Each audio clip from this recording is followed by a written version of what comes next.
There are fears a rapidly spreading virus.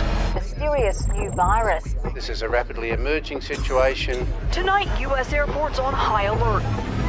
The COVID pandemic was a stark reminder to the world that we are not prepared. When I heard the word pandemic, I said, oh, that's an ancient problem. If anything kills over 10 million people in the next few decades, it's most likely to be a highly infectious virus rather than a war. Do you believe COVID-19 was politicized? Senator, we were lied to about everything. You wake up with a sore throat. By afternoon, you're standing in a checkpoint line, surrounded by masks and homemade hazmat suits and people trying not to cough. Suddenly, the biometric ring on your finger flashes red. A guard steps forward, points to the exit, and tells you to go home. This could be the next pandemic. Not from nature, but engineered in a lab with AI accelerating every step. We're already stepping into a terrifying new reality. Recent research has shown that a top AI model can troubleshoot virology, the complex science of viruses, better than 94% of human virologists with PhDs.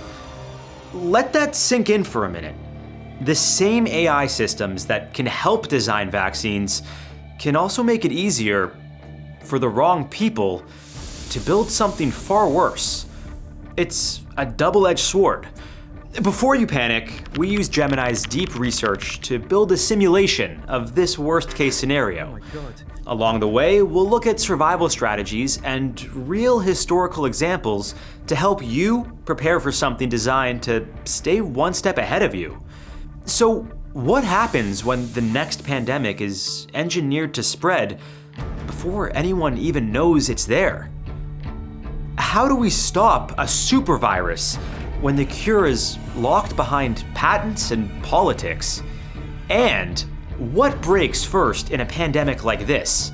The healthcare system, the internet, or trust itself? It doesn't start with sirens and hazmat suits. It starts on a normal Monday. You're dropping kids off at school or sitting on a packed bus. Maybe someone coughs behind you while you're waiting for coffee. And that's what makes it scary. In the beginning, almost nobody notices. In week 1, doctors start seeing something strange. People are getting sick, but not as expected. The symptoms don't line up neatly with the usual profiles.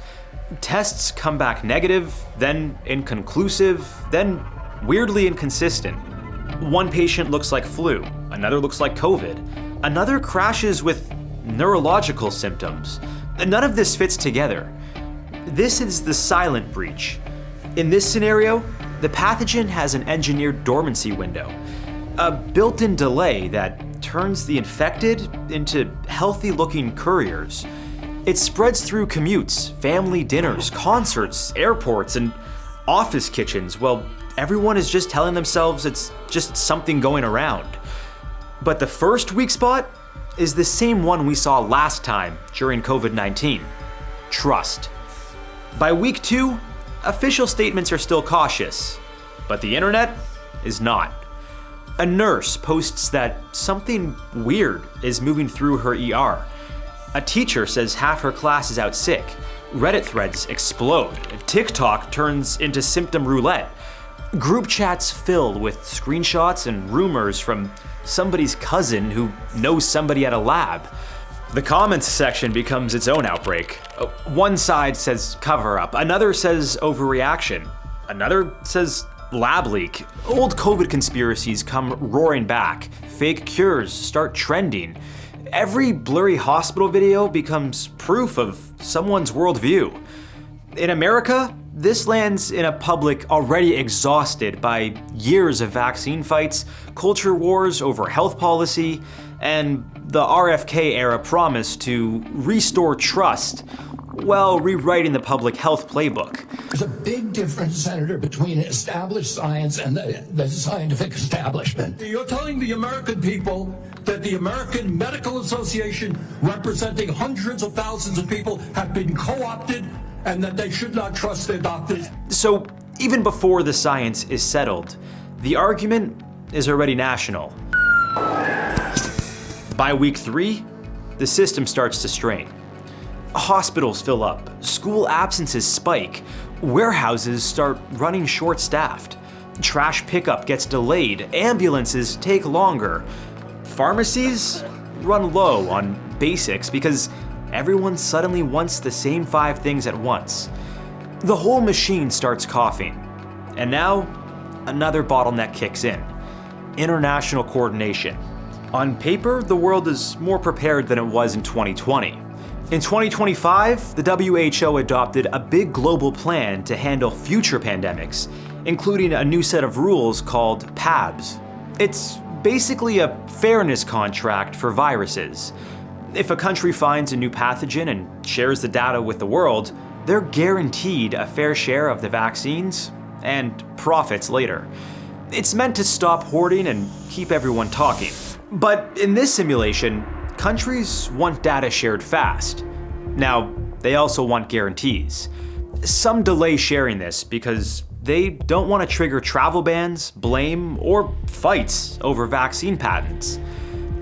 Governments start asking the same ugly question: if we share what we have now, who gets the vaccine first? Well, that lag becomes deadly, because the virus doesn't care whether diplomats have finalized an agreement. We've seen this before. The 1977 H1N1 outbreak, often called the Russian flu, has long fueled arguments about human error and accidental release. Different situation, different era, but the lesson holds. Strange outbreaks plus weak transparency equals instant paranoia. By week 4, recommendations become enforcement. Work from home, curfews, checkpoints. But on the ground, the shift is even darker. We've moved past 6 feet apart. In the suburbs, social distancing has been replaced by deadbolts and no trespassing signs. You don't see neighbors anymore. You see potential vectors. You don't wave from the porch. You spy on the sidewalk through a doorbell camera, looking for a cough or even a yawn. And that is the trust trap. Even sensible emergency measures hit a wall of suspicion. One person sees a safety net, another sees a leash. To some, it's containment. To others, it's the pilot episode of a dictatorship. Meanwhile, the virus just keeps moving. Then suspicion turns into fear. Was the virus engineered? By month 2, scientists know something is off. The virus is changing quickly in the exact spots that help it dodge our immune system. It's suspicious, but it's not 100% proof that it was engineered. And nature can be chaotic and can sometimes create things that look planned or intentional even when they're not. Still, AI changes the plausibility of the question. If an AI model can already outperform most expert virologists at practical troubleshooting, design viral modifications, and even have the visual knowledge and understanding to run a lab, then the idea of it being used to create a supervirus is no longer a diabolical villain scenario. As we are gaining insight into this evolving threat, the defense side is evolving too. Companies like Ginkgo Biosecurity are already building tools meant to detect signs of engineered biology from samples and sequence data. So player 3 enters the race between virus versus vaccine, public belief. And it's losing, badly. When people hear the words bioweapon, they get scared, and that fear quickly turns into anger. Then the internet jumps in, spreading ideas fast. Soon, a lot of people start believing a scary story, that this wasn't done by a government, but by a small, extreme group. People with money, strong beliefs, and a scientist held hostage who could be influenced or exploited. That's exactly what happened in 1993, when the cult Aum Shinrikyo tried multiple biological attacks using anthrax and botulinum in Tokyo. Several of their bioweapons failed, but they succeeded with a chemical attack instead. Thousands poisoned by sarin gas on Tokyo's subway system. They had trained scientists on their payroll working day and night. Just imagine what they could have done with AI in their arsenal. Yeah, it's terrifying. Okay, moving on. By month 3, an AI arms race for a cure begins. This is where things start to change. The same AI that makes virology a threat is also our best chance to fight back. A global group called CEPI is preparing for exactly this kind of worst-case scenario. Their goal is to make a vaccine in just 100 days by analyzing outbreak data in real time. Much faster than traditional labs ever could. But vaccine distribution still hits the same old wall. Manufacturing, trials, logistics, patents, politics, and trust. And people are dying while all of that takes time. So desperation takes over. Labs get raided, not for cash, but for genetic sequence data, old samples, anything that looks like an edge. Telegram channels fill with self-appointed biohackers promising their own home-brewed vaccines. People in makeshift community labs start using open source AI systems to reverse engineer miracle cures they don't really understand. Some are just scammed. Some poison themselves. All dangerous moves, but to them, at least they're taking action. It's like ivermectin during COVID-19, a drug normally used to treat parasites in animals.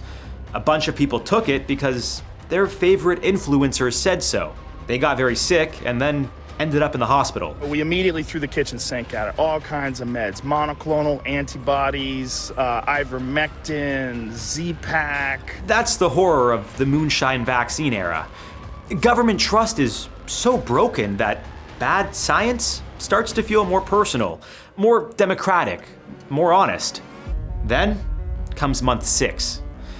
The virus enters what people begin calling a hyper-evolutionary loop. Every time we find a solution, the pathogen is already one step ahead. With every booster shot developed, the virus finds a way to circumvent it. And hospitals finally hit the wall, the triage wall. Beds are gone, oxygen is rationed, ventilators are not for everyone. The extra help that was supposed to arrive from the government comes too late, and local hospitals just can't keep up. Doctors are forced to make impossible choices about who to treat. Patients who are older, already very sick, or have other health problems are much less likely to get care. At this point, it's no longer about saving everyone. It's about deciding who has the best chance to survive. And outside, society starts collapsing.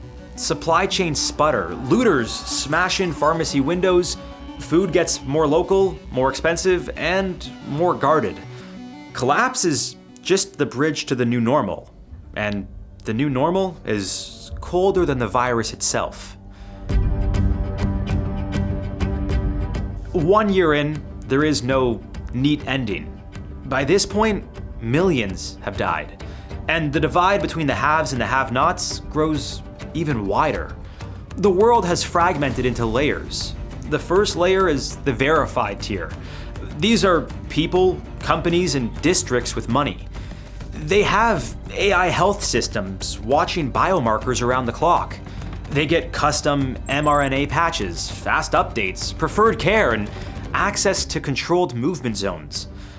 Then there's the resilient tier. Everybody else. Local mutual aid, community co-ops, garage science, herbal cures, sketchy fixes, offline medical PDFs printed and stuffed in binders because nobody trusts what the internet says anymore. Some communities become impressively resourceful. Others become medical fan fiction with generators. That split hardens into social geography. Biological firewalls appear at borders, airports, and city entrances. Some places want proof of recent sequencing or health clearance before they let you in. Citizens are forced to wear biometric rings, which essentially act as a passport, a leash, and a scarlet letter depending on what color it shows. Green means access. Red means go home. And geofencing turns that from an inconvenience into control. Travel outside your country and your digital wallet stops working. Try to fuel up in the wrong zone, you get declined. Try to check into a hotel, and you're denied. The algorithm says you're a transmission risk, and suddenly your civil liberties are one software layer away from house arrest. The global village dies quietly. Imported food becomes rarer. Local sourcing becomes a survival policy. All travel collapses, and families stop visiting across borders because, well, one failed scan can trap you on the wrong side of a checkpoint. Medical knowledge gets hoarded in neighborhoods. Community clinics run off old textbooks, and offline libraries suddenly matter again. So does knowing your neighbors. The world, in general, gets smaller, quieter, meaner. Resistance grows, not to the virus, but to the machine. The resistors tear down sensors and ignore alerts. They hold massive freedom rallies, convinced the red ring isn't a medical warning, but a social credit score. And because trust is dead, there's no way to prove them wrong. Then reality plays a cruel joke. The very crowds gathered to protest the control become the super spreader events. So what do we do with a scenario like this? Maybe the best way to frame this is with ancient Greek mythology. Prometheus stole fire from the gods and gave it to humanity. Fire built civilization. It also burned cities down. AI-driven virology feels a lot like that. The same force that could help us predict outbreaks, model the spread of a virus in real time, and design vaccines faster, could also be used to wipe us out. This is unsettling because, well, it's plausible. We aren't one bad prompt away from extinction, but the barrier to entry is dropping. Since 2020, our science has leveled up. Faster vaccines, better tracking, but the human software is still glitching. We have the same political friction and the same broken trust. The hard truth? Science is ready to save us. The problem is we don't trust each other enough to let it. And this is the final realization. In a better world, the same AI systems in this story might have saved us. Shared data faster, simulated infection chains earlier, spotted the anomaly before the hospitals filled up, helped the world coordinate instead of fragment. But in this version, cooperation fails before the science does. Survival in this new abnormal isn't just about masks or vaccines. It's about information resilience. Having your own offline medical library and knowing which neighbors you can actually trust when the digital grid goes dark. Now, before you start panic buying toilet paper and stocking up your pantry, there have been some positive developments. Researchers are already using AI to find patterns between mobile phone movements and disease rates, helping them track where a virus moves. These simulations could help us stop a virus in its tracks before it spreads even further. Now, even without the AI we've discussed, a cult like Aum Shinrikyo was able to paralyze Tokyo. Like I mentioned earlier, if they had this tech in 1995, it could have been an even bigger nightmare. To see how they pulled it off, check out our episode on the Tokyo subway sarin gas attack. We'll see you next time on How to Survive.